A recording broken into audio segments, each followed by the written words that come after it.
सरकार लाई है विद्यार्थियों के लिए डिजिटल लाइब्रेरी। बच्चों के उज्जवल भविष्य के लिए बिहार सरकार है सदा अग्रसर और तैयार। कक्षा 1 से कक्षा 12 तक की सभी पाठ्य पुस्तक पूरक सामग्री एवं वीडियो अब शिक्षा विभाग बिहार सरकार द्वारा विकसित पोर्टल पर है उपलब्ध। अध्ययन सामग्री देखने के लिए BEPCLots.bihar.gov.in पर विजिट करें अथवा एंड्रॉइड मोबाइल पर गूगल प्ले स्टोर से E-Lots ऐप डाउनलोड करें। शिक्षकों, अभिभावकों एवं बच्चों से अनुरोध है कि इस लाइब्रेरी का अधिक से अधिक लाभ उठाएं और अपनी पढ़ाई जारी रखें। डर से नहीं तैयारी से आगे कदम बढ़ाना है। रुकी जिंदगी में चहल पहल वापस फिर से लाना है। धोकर हाथ पहन कर मास्क सुरक्षित जीवन चलाना है।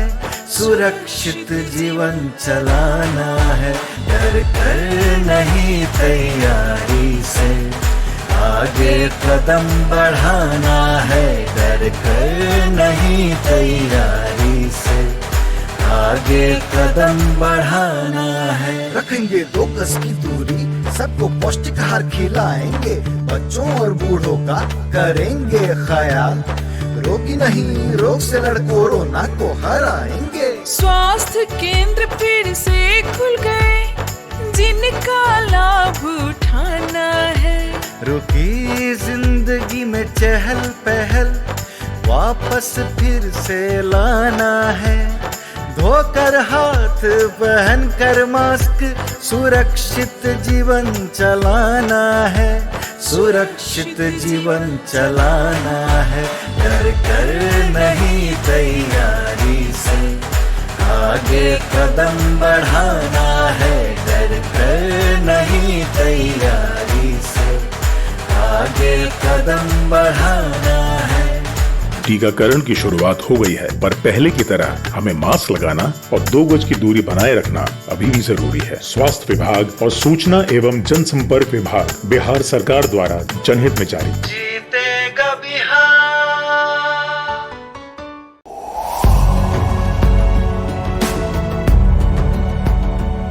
छठी से 10वीं कक्षा के विद्यार्थी ध्यान से सुने। खास आपके लिए हैं इंस्पायर अवार्ड्स मानक। DST और NIF द्वारा हर साल हो रहे इंस्पायर अवार्ड्स मानक के पहले राष्ट्रीय पुरस्कार विजेता हैं। विजेता आप भी हो सकते हैं, इसलिए किसी भी क्षेत्र में साइंस और टेक्नोलॉजी पर आधारित अपने इनोवेटिव आइडियाज के साथ तैयार हो जाइए।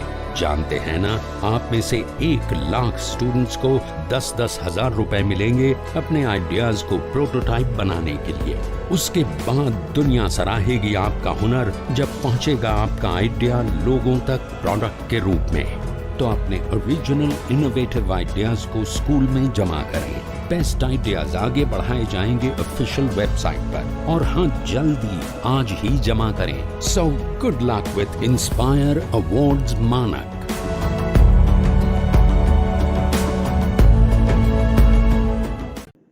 हेलो बच्चों, कैसे हैं आप और कैसी चल रही है आपकी पढ़ाई? ये तो बहुत अच्छी बात है कि हम लोग प्रतिदिन सुबह 9 बजे से 10 बजे अपनी कॉपी और कलम के साथ मेरा दूरदर्शन मेरा विद्यालय कार्यक्रम देखने के लिए तैयार रहते हैं, जहां क्लास 6 से 8 की पढ़ाई होती है और साथ साथ कुछ अन्य रोचक जानकारियां भी हमें मिलती हैं। कार्यक्रम में बताई जा रही इम्पोर्टेंट पॉइंट्स को हम नोट भी करते हैं ताकि बाद में उनका रिवीजन कर सकें। और हाँ बच्चों, एक बात और, हम लोग जो भी चीज़ें मेरा दूरदर्शन मेरा विद्यालय कार्यक्रम में सीखते हैं उसका अध्ययन अपनी किताब में ज़रूर करें। इससे उन चैप्टर्स को हम पूरी तरह समझ पाएंगे। उसके बाद पढ़ाई करेंगे गणित की, जिसमें सबसे पहले क्लास 6 में समझेंगे लंब व लंब समद्विभाजक की रचना के बारे में। फिर क्लास 7 और 8 में हम लोग जानेंगे पाई चार्ट या वृत्त आलेख के बारे में। उसके बाद समझेंगे रिजर्व बैंक ऑफ इंडिया के उपयोगी संदेश को। तो चलिए शुरू करते हैं आज की गणित की क्लास मेरा दूरदर्शन मेरा विद्यालय के साथ। आज हम सीखेंगे लंब और लंबसम भाजक क्या है तथा इन्हें खींचने की कुछ विधियां।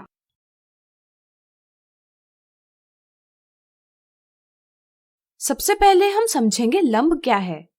जब दो रेखाएं जैसे M और N एक दूसरे को समकोण बनाती हुई यानी कि 90 डिग्री का कोण बनाती हुई प्रतिच्छेद यानी इंटरसेक्ट करती है, तो हम कहते हैं कि वे एक दूसरे पर लंब यानी परपेंडिकुलर है।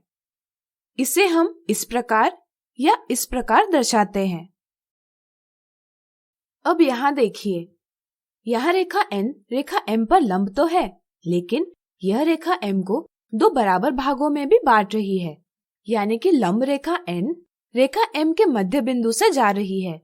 हम कहते हैं कि रेखा N रेखा M का लंबसमद्विय भाजक है, यानी परपेंडिकुलर बाइसेक्टर है। उदाहरण के तौर पर यहाँ एक आयताकार कागज यानी रेक्टेंगुलर पेपर है। हम इसे लंबाई की ओर बीच में से मोड़ेंगे और मोड़ का निशान बनाएंगे। मान लीजिए मोड़ का निशान रेखाखंड AB है।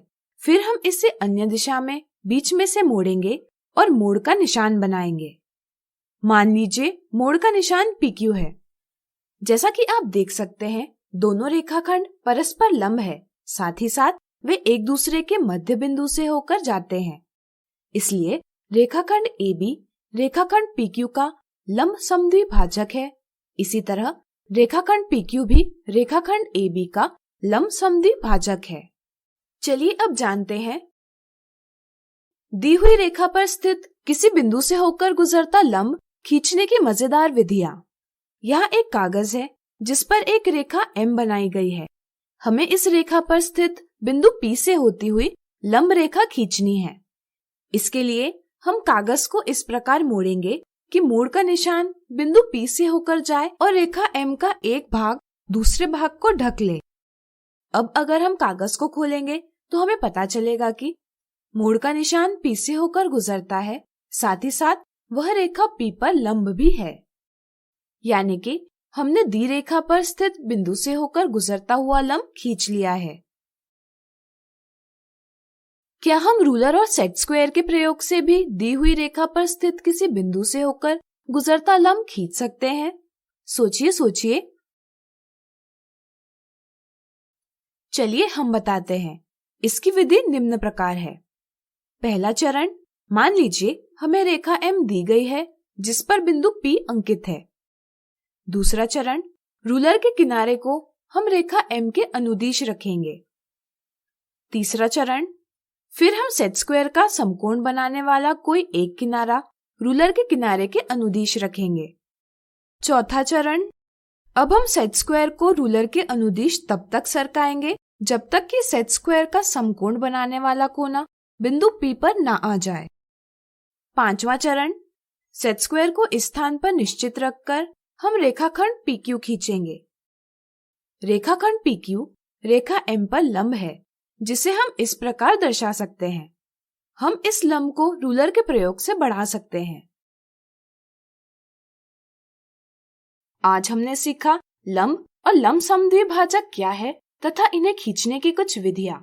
अगले वीडियो में हम सीखेंगे रूलर और प्रकार के प्रयोग से लंब और लंबसमद्वि भाजक कैसे खींचे जा सकते हैं। आज हम सीखेंगे रूलर और प्रकार के प्रयोग से लंब और लंबसमद्वि भाजक कैसे खींचे जा सकते हैं।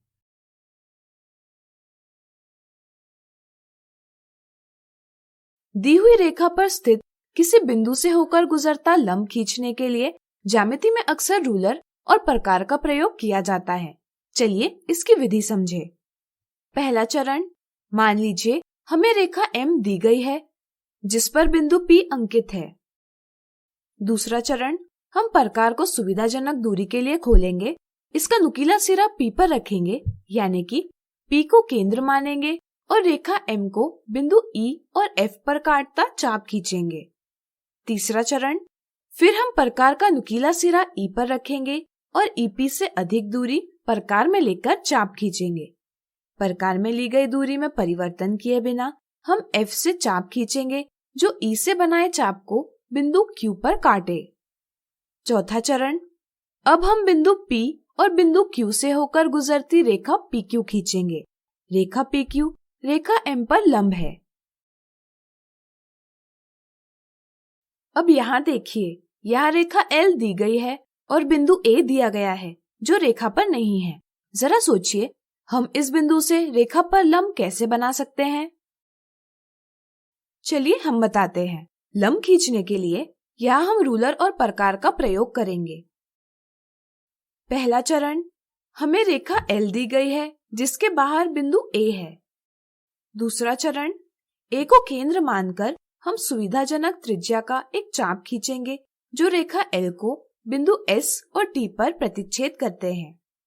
तीसरा चरण, प्रकार में ली गई दूरी में परिवर्तन किए बिना हम बिंदु S और T से बिंदु A के दूसरे तरफ एक दूसरे को काटते चाप खींचेंगे। इनका प्रतिच्छेदन बिंदु है B। चौथा चरण, अब हम बिंदु A और B से जाती हुई रेखा खींचेंगे। यहाँ रेखा AB रेखा L पर लंब है। अब चलिए जानते हैं एक रेखाखंड का लंब समद्वि भाजक यानी परपेंडिकुलर बाइसेक्टर कैसे बनाएं। रेखाखंड का लंब समद्वि भाजक खींचने के लिए हम रूलर और प्रकार का प्रयोग करेंगे। पहला चरण, मान लीजिए हमें रेखाखंड AB दिया गया है और हमें इसका लंब समद्वि भाजक खींचना है। दूसरा चरण, हम प्रकार का नुकीला सिरा A पर रखेंगे और प्रकार को रेखाखंड AB के आधे से अधिक दूरी के लिए खोलेंगे। इस दूरी के साथ हम AB के दोनों तरफ चाप खींचेंगे। तीसरा चरण, प्रकार में ली गई दूरी में परिवर्तन किए बिना हम उसका नुकीला सिरा B पर रखेंगे और पहले चापों को बिंदु J और K पर काटते चाप खींचेंगे। चौथा चरण, अब हम J और K से जाती हुई रेखा JK खींचेंगे। यह रेखाखंड AB को C बिंदु पर प्रतिच्छेद करती है। यहाँ AC और BC बराबर है, यानी कि रेखा JK रेखाखंड AB के 2 बराबर भाग करती है। इसी तरह यह रेखा AB पर लंब भी है, इसलिए हम कह सकते हैं कि प्राप्त रेखा JK रेखाखंड AB का लंब समद्वि भाजक है। याद रहे कि प्रकार को आप आधे से अधिक दूरी के लिए खोलेंगे। यदि आप प्रकार को आधे से कम दूरी के लिए खोलेंगे तो चाप आपस में प्रतिच्छेद नहीं करेंगी। आज हमने सीखा रूलर और प्रकार के प्रयोग से लंब और लंब समद्वि भाजक कैसे खींचे जा सकते हैं। अगले वीडियो में लंब और लंब समद्वि भाजक के कुछ उदाहरण देखेंगे। आज हम देखेंगे रेखाखंड पर लंब और लंब समद्वि भाजक बनाने के उदाहरण।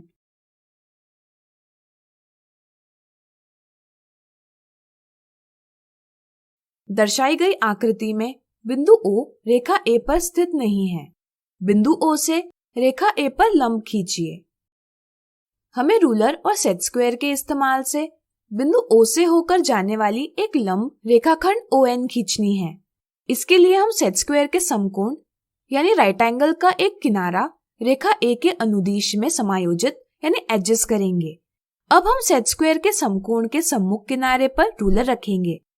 इसके बाद हम रूलर को कसकर पकड़कर सेट स्क्वायर को रूलर के अनुदिश सरकाएंगे, जिससे कि बिंदु O सेट स्क्वायर के समकोण वाले किनारे को स्पर्श करे। अब हम बिंदु O से सेट स्क्वायर के किनारे के अनुदिश से होता हुआ एक रेखाखंड खींचेंगे। ये रेखाखंड रेखा A को बिंदु N पर काटता है। रेखाखंड ON रेखा A पर लंब रेखाखंड है। अगला उदाहरण 5 सेंटीमीटर लंबाई वाला रेखाखंड ON क्षैतिज यानी हॉरिजॉन्टल रेखा L के साथ 30 डिग्री कोण बनाता है। रूलर और प्रकार के प्रयोग से रेखाखंड ON पर लंब खींचिए जो बिंदु N से होकर गुजरता है। सबसे पहले हम एक क्षैतिज रेखा खींचेंगे और इस पर बिंदु O लेंगे। चांदे को बिंदु O पर सही रूप से रखकर हम 30 डिग्री के चिन्ह के सम्मुख निशान बनाएंगे। फिर हम O से शुरू होती हुई और इस निशान से जाती हुई किरण खींचेंगे। फिर हम प्रकार में 5 सेंटीमीटर दूरी लेंगे। प्रकार का नुकीला सिरा O पर रखकर इस किरण को काटता चाप खींचेंगे। प्राप्त प्रतिच्छेदन बिंदु को हम N नाम देंगे। इस तरह हमने रेखाखंड ON बना लिया है जो क्षैतिज रेखा L के साथ 30 डिग्री का कोण बनाता है। अब चलिए रूलर और प्रकार के प्रयोग से रेखाखंड ON पर लंब प्राप्त करें जो बिंदु N से गुजरता है। क्या आप बता सकते हैं यह हम कैसे कर सकते हैं? सोचिए सोचिए। चलिए हम बताते हैं। पहला चरण, हम प्रकार को सुविधाजनक दूरी के लिए खोलेंगे। इसका नुकीला सिरा N पर रखेंगे, यानी कि N को केंद्र मानेंगे और किरण ON को बिंदु E और F पर काटता चाप खींचेंगे। दूसरा चरण, फिर हम प्रकार का नुकीला सिरा E पर रखेंगे और EN से अधिक दूरी प्रकार में लेकर किरण के किसी एक तरफ चाप खींचेंगे। प्रकार में ली गई दूरी में परिवर्तन किए बिना हम F से एक और चाप खींचेंगे जो E से बनाई चाप को बिंदु Q पर काटे।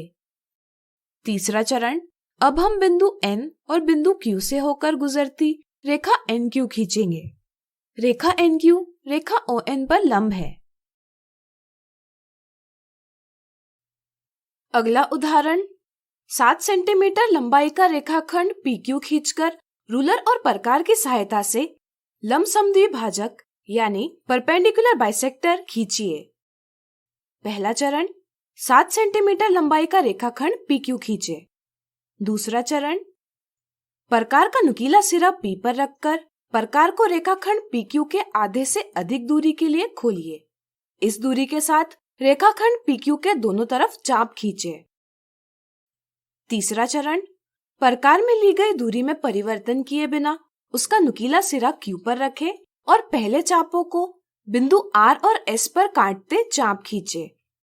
चौथा चरण, अब हम R और S से जाती हुई रेखा RS खींचेंगे जो रेखाखंड PQ को बिंदु C पर प्रतिच्छेद करेगी।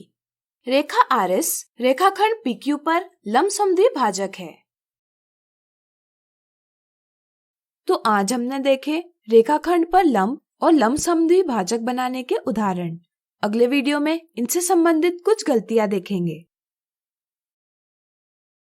आज हम देखेंगे रेखाखंड पर लंब और लंब समद्विभाजक बनाने से संबंधित मिथ्या धारणा और गलतियां।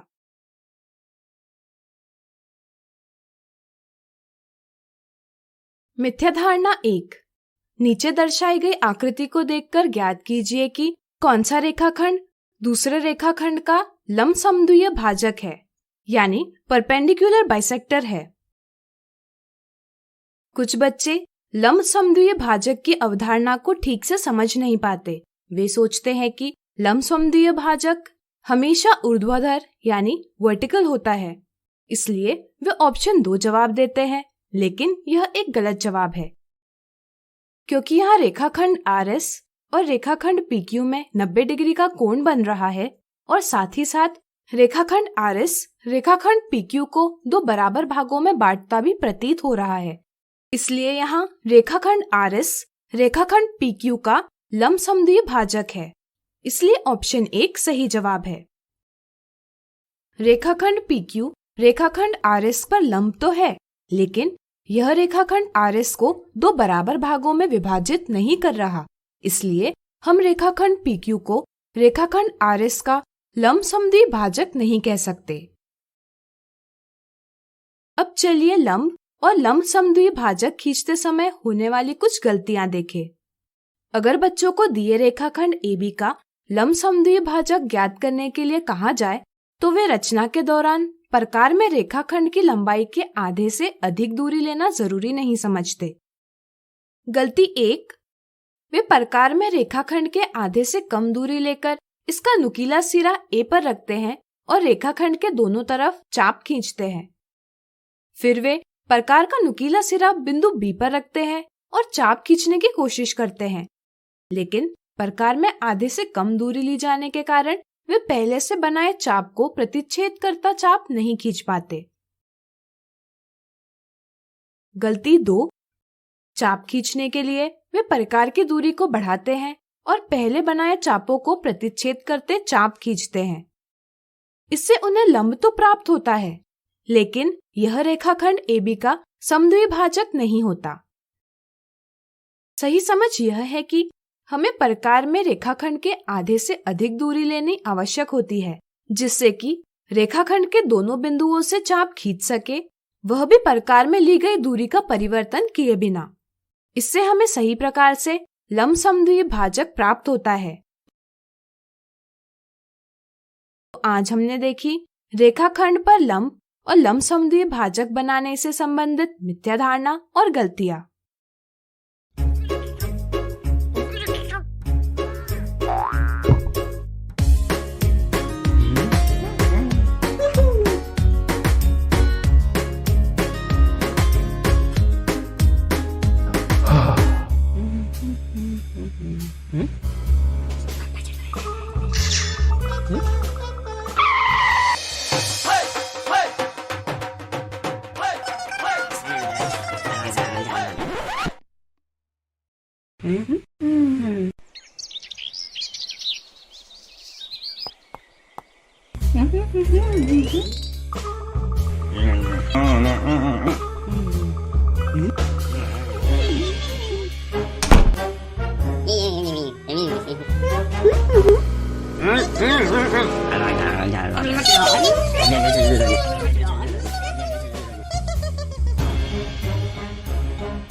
नमस्कार।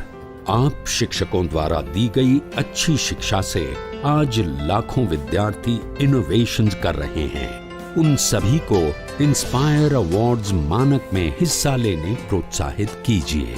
करना है इतना कि आपके विद्यालय के 6ठी से 10वीं कक्षा के छात्र और छात्राएं साइंस और टेक्नोलॉजी पर आधारित अपने इनोवेटिव आइडियाज आपके पास जमा करें, ताकि वो DST और NIF द्वारा आयोजित इंस्पायर अवार्ड्स मानक प्रतियोगिता में हिस्सा ले सकें। 1 लाख छात्रों को 10-10 हजार रुपए मिलेंगे अपने आइडियाज को प्रोटोटाइप्स बनाने के लिए। फिर छात्र डिस्ट्रिक्ट, स्टेट और नेशनल लेवल पर अपने इनोवेशंस को दिखाएंगे, फिर प्राइजेस और सम्मान पाएंगे। तो आज ही अपने स्टूडेंट्स को हिस्सा दिलवाएं इंस्पायर अवार्ड्स मानक में। आज हम पाई चार्ट के बारे में सीखेंगे।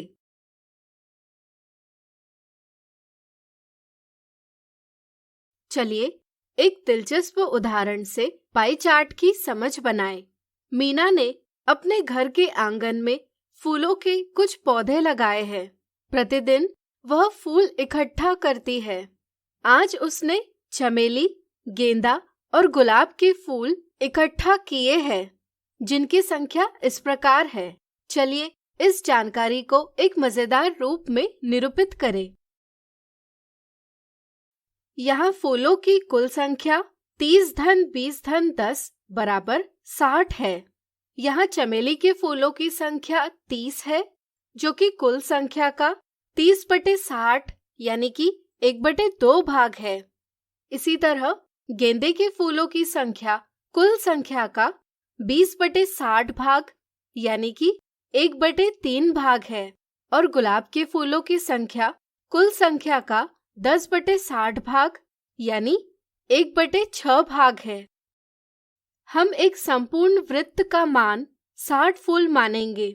चूंकि एक संपूर्ण वृत्त का केंद्रीय कोण यानी सेंट्रल एंगल 360 डिग्री होता है, इसलिए हम कह सकते हैं कि 60 फूलों को 360 डिग्री का केंद्रीय कोण निरूपित करता है। चमेली के फूलों की संख्या संपूर्ण 60 फूलों का 1/2 भाग है। यह संख्या हम एक त्रिज्यखंड यानी सेक्टर से निरूपित करेंगे, जिसका केंद्रीय कोण 1/2 गुणा 360 डिग्री बराबर 180 डिग्री है, यानी आधा वृत्त है।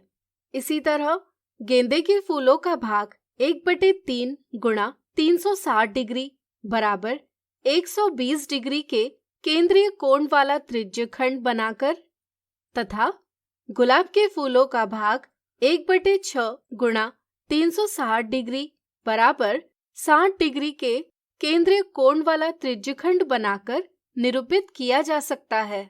यहाँ हमने वृत्त के विभिन्न त्रिज्यखंडों यानी सेक्टर्स के रूप में कुल फूलों की संख्या का विभाजन निरूपित किया है। ऐसा निरूपण जिसमें आंकड़ों को वृत्त के त्रिज्यखंडों द्वारा दर्शाया जाता है, एक पाई चार्ट कहलाता है। पाई चार्ट हमें एक संपूर्ण का उसके भाग से संबंध बताता है। जैसे यहाँ चमेली के 30 फूलों की कुल संख्या 60 का आधा है। इसी तरह गुलाब के 10 फूलों की कुल संख्या 60 का 1/6 भाग है और गेंदे के 20 फूलों की कुल संख्या का 1/3 भाग है। इसी के साथ पाई चार्ट हमें विभिन्न भागों में तुलना करने के लिए भी सहायता करता है। जैसे त्रिज्यखंडों के माप देखकर यह कहा जा सकता है कि गुलाब के फूलों की संख्या के तुलना में गेंदे के फूलों की संख्या 2 गुनी और चमेली के फूलों की संख्या 3 गुनी है।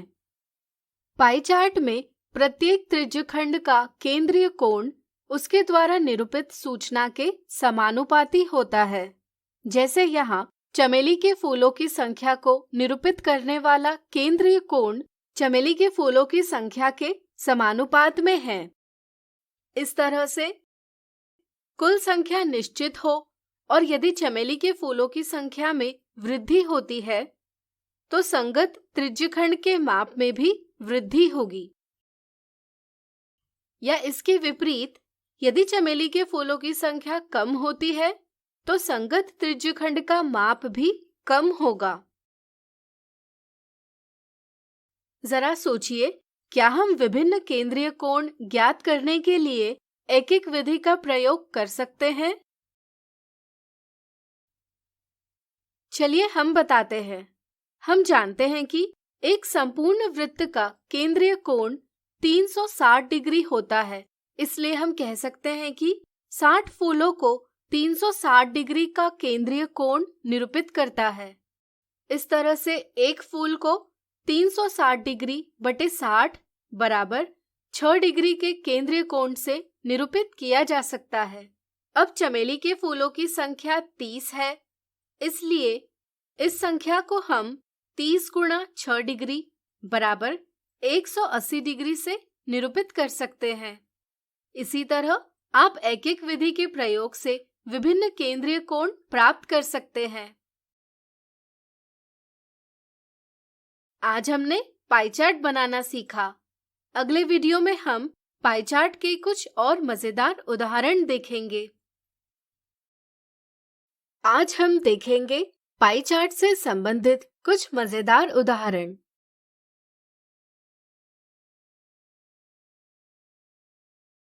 मोहित के गांव के पास एक चिड़ियाघर है। इस चिड़ियाघर में विभिन्न प्रकार के 720 पशु है, जिनकी संख्या का विवरण दर्शाए गए पाई चार्ट में प्रदर्शित किया गया है। इसे पढ़कर निम्नलिखित प्रश्नों के उत्तर दीजिए। सबसे कम संख्या कौन से पशु की है? हम जानते हैं कि पाई चार्ट में प्रत्येक त्रिज्यखंड यानी सेक्टर ऑफ अ सर्कल का केंद्रीय कोण यानी सेंट्रल एंगल उसके द्वारा निरूपित सूचना के समानुपाती यानी प्रोपोर्शनल होता है।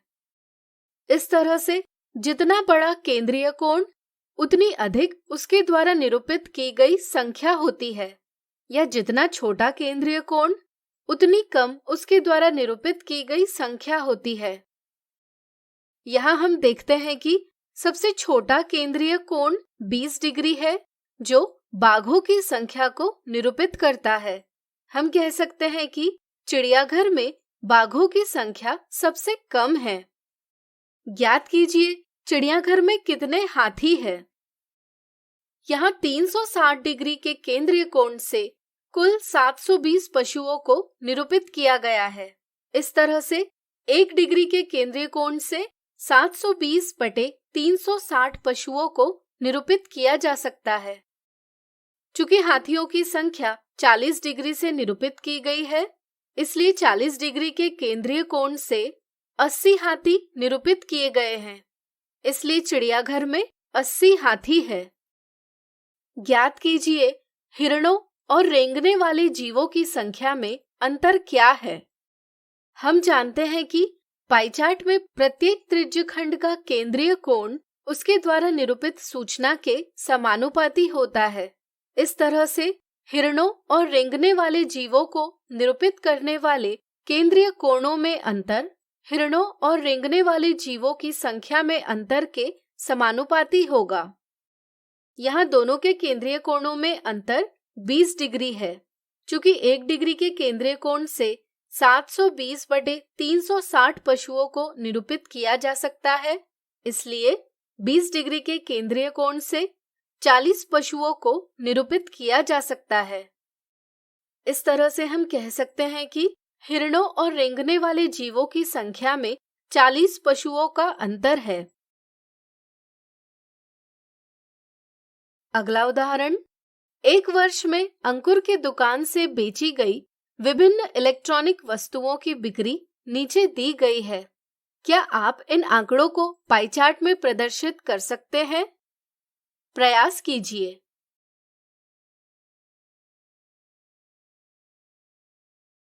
हमें पाई चार्ट खींचने के लिए प्रत्येक वस्तु की बिक्री का केंद्रीय कोण ज्ञात करना होगा।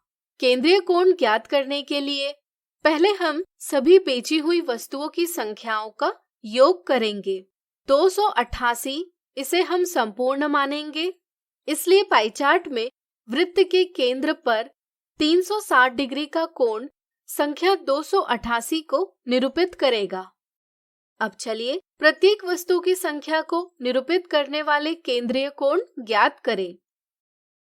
टीवी की संख्या संपूर्ण का 48/288 भाग है, यानी कि 1/6 भाग है। इसलिए इसे निरूपित करने वाला केंद्रीय कोण भी 360 डिग्री का 1/6 भाग होगा, यानी कि 60 डिग्री। तो बताइए फ्रिज की संख्या निरूपित करने के लिए केंद्रीय कोण क्या होगा? सोचिए सोचिए। बिल्कुल सही। चूंकि फ्रिज की संख्या संपूर्ण का 24/288 भाग है, यानी कि 1/12 भाग है, इसलिए इसे निरूपित करने वाला केंद्रीय कोण भी 360 डिग्री का 1/12 भाग होगा, यानी कि 30 डिग्री होगा। इसी तरह हम अन्य केंद्रीय कोण ज्ञात करते हैं और सारणी बनाते हैं। अब हम इन आंकड़ों को पाई चार्ट में दर्शाएंगे। इस प्रकार हमने पाई चार्ट खींच लिया है। तो आज हमने देखे पाई चार्ट से संबंधित कुछ मजेदार उदाहरण। अगले वीडियो में देखेंगे इनसे जुड़ी कुछ मिथ्या धारणाएं और एक गलती। आज हम देखेंगे पाई चार्ट से संबंधित कुछ मिथ्या धारणाएं और एक गलती। मिथ्या धारणा 1, अमित की कमाई 24,000 रुपए है तथा समीर की कमाई 15,000 रुपए है। वे अपनी कमाई का कुछ हिस्सा व्यय करते हैं तथा कुछ हिस्सा बचाते हैं, जिसका विवरण इस प्रकार है। क्या आप बता सकते हैं कि दोनों में सबसे अधिक धनराशि कौन बचाता है? वीडियो रोककर प्रयास कीजिए। यहाँ अमित कितनी धनराशि बचाता है इसे 60 डिग्री के कोण से और समीर कितनी धनराशि बचाता है इसे 90 डिग्री के कोण से निरूपित किया गया है। कुछ बच्चे कोणों की तुलना करके यह सोचते हैं कि समीर अमित से अधिक धनराशि बचाता है। इस समझ से वे ऑप्शन 2 जवाब देते हैं, जो कि गलत जवाब है। वे पाई चार्ट को संपूर्ण और उसके भागों के रूप में नहीं देखते हैं। यहाँ कुल कमाई संपूर्ण वृत्त यानी होल सर्कल से निरूपित की गई है। इस तरह से अमित द्वारा की जाने वाली बचत को निरूपित करने वाला कोण संपूर्ण वृत्त का 60 डिग्री बटे 360 डिग्री बराबर 1/6 भाग है। चूंकि पाई चार्ट में त्रिज्य खंड यानी सेक्टर ऑफ अ सर्कल का केंद्रीय कोण यानी सेंट्रल एंगल उसके द्वारा निरूपित सूचना के समानुपाती यानी प्रोपोर्शनल होता है, इसलिए हम कह सकते हैं कि यहाँ अमित द्वारा की जाने वाली बचत उसकी कमाई का 1/6 भाग है। यानी कि अमित द्वारा की जाने वाली बचत 1/6 गुणा 24,000 रुपए बराबर 4,000 रुपए है। इसी तरह क्या आप बता सकते हैं कि समीर द्वारा की जाने वाली बचत कितनी होगी? वीडियो रोककर ज्ञात कीजिए। चलिए हम बताते हैं। समीर द्वारा की जाने वाली बचत बटे समीर की कमाई बराबर 90 डिग्री बटे 360 डिग्री बराबर 1/4। इस तरह से समीर द्वारा की जाने वाली बचत है 1/4 गुणा 15,000 रुपए बराबर 3,750 रुपए। तो बताइए दोनों में से कौन सबसे अधिक धनराशि बचाता है? बिल्कुल सही, अमित दोनों में से अधिक धनराशि बचाता है, इसलिए ऑप्शन 1 सही जवाब है। मिथ्या धारणा 2। मनदीप की कक्षा में 40 छात्र पढ़ते हैं। बीमारियों के चलते किसी दिन कक्षा में 5% छात्र नहीं आ पाए। यदि हमें उपस्थित और अनुपस्थित छात्रों की संख्या को पाई चार्ट में निरूपित करना हो, तो क्या आप बता सकते हैं कि पाई चार्ट में अनुपस्थित छात्रों की संख्या को निरूपित करने के लिए त्रिज्य खंड का केंद्रीय कोण क्या होगा? कुछ बच्चे सवाल में क्या जानकारी दी गई है इसे समझ नहीं पाते। वे अनुपस्थित छात्रों की संख्या 5 लेते हैं और इसे निरूपित करने के लिए त्रिज्य खंड का केंद्रीय कोण 5/40 गुणा 360 डिग्री बराबर 45 डिग्री प्राप्त करते हैं। वे दिए सवाल का ऑप्शन 2 जवाब देते हैं, जो कि एक गलत जवाब है। यहाँ हमें अनुपस्थित छात्रों की संख्या प्रतिशत में दी गई है। 5% का अर्थ है प्रत्येक 100 छात्रों में 5 छात्र अनुपस्थित है। इस तरह से 40 छात्रों में से 5/100 गुणा 40 बराबर 2 छात्र अनुपस्थित है। यदि हम छात्रों की कुल संख्या 40 को एक संपूर्ण वृत्त से निरूपित करते हैं, तो 2 छात्रों को निरूपित करने के लिए त्रिज्य खंड का केंद्रीय कोण होगा 2/40 गुणा 360 डिग्री बराबर 18 डिग्री। इसलिए यहाँ सही जवाब ऑप्शन 1 है। अब चलिए देखें पाई चार्ट बनाते समय की जाने वाली एक गलती। बच्चे पाई चार्ट बनाते समय विभिन्न त्रिज्य खंडों द्वारा क्या सूचना निरूपित की जा रही है इसे दर्शाना भूल जाते हैं। इस गलती के कारण त्रिज्य खंड क्या निरूपित करता है यह ज्ञात नहीं किया जा सकता और इससे सूचना प्राप्त करना कठिन हो जाता है। इसलिए पाई चार्ट के सभी त्रिज्य खंडों पर उनके द्वारा निरूपित सूचना को लिखना आवश्यक है। तो आज हमने देखी पाई चार्ट से संबंधित कुछ मिथ्या धारणाएं और एक गलती।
नए आइडियाज और इनोवेशन को आगे बढ़ाने का दुनिया का सबसे बड़ा मंच है इंस्पायर अवार्ड्स मानक,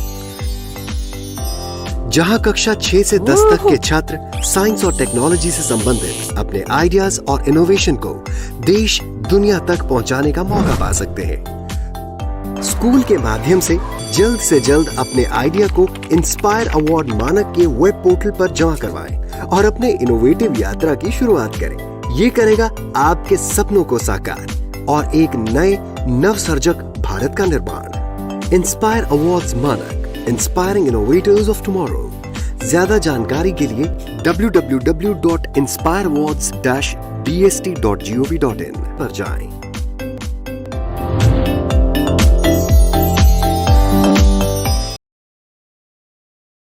नमस्कार, आप सभी लोगों का भारतीय रिजर्व बैंक पटना की ओर से हार्दिक स्वागत है। आप लोगों की अनुमति लेकर आज मैं आप सभी लोगों को भारतीय रिजर्व बैंक के साथ पहचान करवाता हूं। भारतीय रिजर्व बैंक की स्थापना भारतीय रिजर्व बैंक अधिनियम 1934 के प्रावधानों के अनुसार 1 अप्रैल 1935 को हुई। रिजर्व बैंक का केंद्रीय कार्यालय प्रारंभ में कोलकाता में स्थापित किया गया था, जिसे 1937 में स्थायी रूप से मुंबई में स्थानांतरित किया गया। केंद्रीय कार्यालय वह कार्यालय है जहां गवर्नर बैठते हैं और जहां नीतियां निर्धारित की जाती हैं। 1949 में राष्ट्रीयकरण के बाद से इस पर भारत सरकार का पूर्ण स्वामित्व है। तो भारतीय अर्थव्यवस्था में भारतीय रिजर्व बैंक की भूमिका क्या है, आइए इसको जानते हैं। भारतीय रिजर्व बैंक देश के विकास को ध्यान में रखते हुए मूल्य स्थिरता बनाए रखता है। साथ ही यह बैंकिंग प्रणाली में लोगों का विश्वास बनाए रखता है तथा जमाकर्ताओं के हितों की रक्षा करते हुए आम जनता को किफायती बैंकिंग सेवाएं उपलब्ध कराता है। देश की सर्वोच्च वित्तीय संस्था होते हुए यह न केवल विदेश व्यापार और भुगतान को सुविधाजनक बनाता है, बल्कि भारत में विदेशी मुद्रा बाजार का क्रमिक विकास करता है और उसे बनाए भी रखता है। मुद्रा जारीकर्ता के रूप में यह आम जनता को अच्छी गुणवत्ता वाले करेंसी नोटों और सिक्कों की पर्याप्त मात्रा उपलब्ध कराता है। भारतीय रिजर्व बैंक का पूरे भारत में 27 क्षेत्रीय कार्यालय तथा 4 उप कार्यालय हैं, जिनमें अधिकांश राज्यों की राजधानियों में स्थित हैं। आप सभी लोगों को जानकर बहुत खुशी होगी कि आपके राज्य में भारतीय रिजर्व बैंक का एक कार्यालय पटना में गांधी मैदान के पास स्थित है। वह कार्यालय उपभोक्ता संरक्षण एवं वित्तीय जागरूकता हेतु समय समय पर विभिन्न पहल का आयोजन करता है। इस पहल के एक हिस्से के रूप में हमने इस वीडियो को डिजाइन किया है ताकि आप सुरक्षित डिजिटल बैंकिंग को समझ सकें। हम आशा करते हैं कि ये वीडियो आपके लिए सूचनात्मक एवं मददगार साबित होगा। आरबीआई कहता है, सुरक्षित डिजिटल लेन देन आपके घर की सुरक्षा से किया जा सकता है। मतलब सब भाई बहन कक्का काकी को बतलाना है कि अब बैंक जाए के जरूरत नहीं है, अब घर से बैठकर बैंक का काम किया जा सकता है। समझे? भारतीय रिजर्व बैंक आरबीआई कहता है, सुरक्षित रहें, सुरक्षित डिजिटल लेन देन करें। इसको ऐसे समझिए आप लोग, ओटीपी जो लेन देन के समय आपके मोबाइल पर आता है उसको साझा नहीं करना है, उसको किसी को नहीं बताना है, चाहे वो घर के लोग ही क्यों ना हो। आप लोग अपने ATM card, debit card, credit card की जानकारी किसी को ना दें। अपने एटीएम कार्ड का नंबर नहीं बताना है किसी को, उसका जो पिन होता है वो भी नहीं बताना है। आपको एटीएम खुद जाना है, आपको खुद वहां से पैसा निकालना या जमा करना है, किसी और के भरोसे नहीं रहना है। आरबीआई कहता है अपना कार्ड सुरक्षित ढंग से इस्तेमाल करें। मतलब आपका बैंक कभी भी आपको फोन करके कार्ड के बारे में नहीं पूछेगा आपसे। अगर आपको कोई फोन करके डिटेल पूछता है तो समझ लीजिए वो सही आदमी नहीं है, ओकरा कुछ नहीं बताना है। ध्यान रखिएगा इस बात का। आप लोग कभी भी अपना password, pin, OTP, CVV, UPI pin इत्यादि किसी के साथ शेयर ना करें। जैसे पहले हम बताए आपको, पहले के आप स्लाइड में देखिएगा, आपको बताए थे पासवर्ड के बारे में, पिन के बारे में, OTP के बारे में। उसी तरह इसमें हम आपको बता रहे हैं CVV के बारे में। हर कार्ड के पीछे, चाहे वो डेबिट कार्ड हो चाहे वो क्रेडिट कार्ड हो, उसके पीछे एक मैग्नेटिक स्ट्राइप होता है काले रंग का। उसके ऊपर 3 अंक का एक CVV नंबर लिखा रहता है, जिसको हम लोग इंटरनेट से कोई ट्रांजैक्शन करते हैं ना, तब उससे में हम लोग यूज़ करते हैं। उसको किसी को नहीं बताना है। कोई फ़ोन करके पूछेगा उसको नहीं बताना है।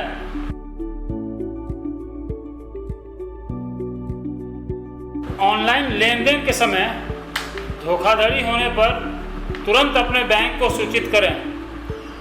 इसका मतलब है कि आपको लेन देन में चौकन्ना रहना है। अगर फिर भी कोई धोखाधड़ी होता है तो तुरंत अपने बैंक में या बैंकिंग लोकपाल भारतीय रिजर्व बैंक पटना में लिखित शिकायत दर्ज करें। लिखित शिकायत करने पर आपकी समस्या का समाधान निश्चित होगा। ऑनलाइन बैंकिंग के लिए केवल सत्यापित, सुरक्षित और विश्वसनीय वेबसाइट और ऐप का ही इस्तेमाल करें। आप सभी लोग इंटरनेट बैंकिंग या मोबाइल बैंकिंग का इस्तेमाल जरूर करें। इसके लिए ध्यान रखना है कि ऐप का चुनाव सही हो, इसमें किसी से गुमराह नहीं होना है। आरबीआई कहता है सुरक्षित डिजिटल लेन देन की शुरुआत होती है आपसे। डिजिटल लेन देन के समय क्या करना है और क्या नहीं करना है, इसका ध्यान जरूर रखना है। आप सभी लोगों को हमेशा सतर्क रहना है और दूसरों को भी सतर्क रहने की सलाह देनी है। डिजिटल भुगतान करें, सुरक्षित रहें। हम लोग सभी लोग को डिजिटल बनना है, डिजिटल का लाभ उठाना है, लेकिन साथ में सुरक्षित भी रहना है। हमेशा सतर्क रहें। आप सभी भाई बहन से एक और आग्रह है कि दूसरे लोगों के भी प्रेरित करना है कि वो डिजिटल लेन देन अपनाएं। बस, धन्यवाद। तो आशा करती हूँ बच्चों आज के एपिसोड में आपने जरूर कुछ नया सीखा होगा। तो घर पर रहें, पढ़ते रहें, बढ़ते रहें। मिलते हैं अगले एपिसोड में। बाय बाय बच्चों।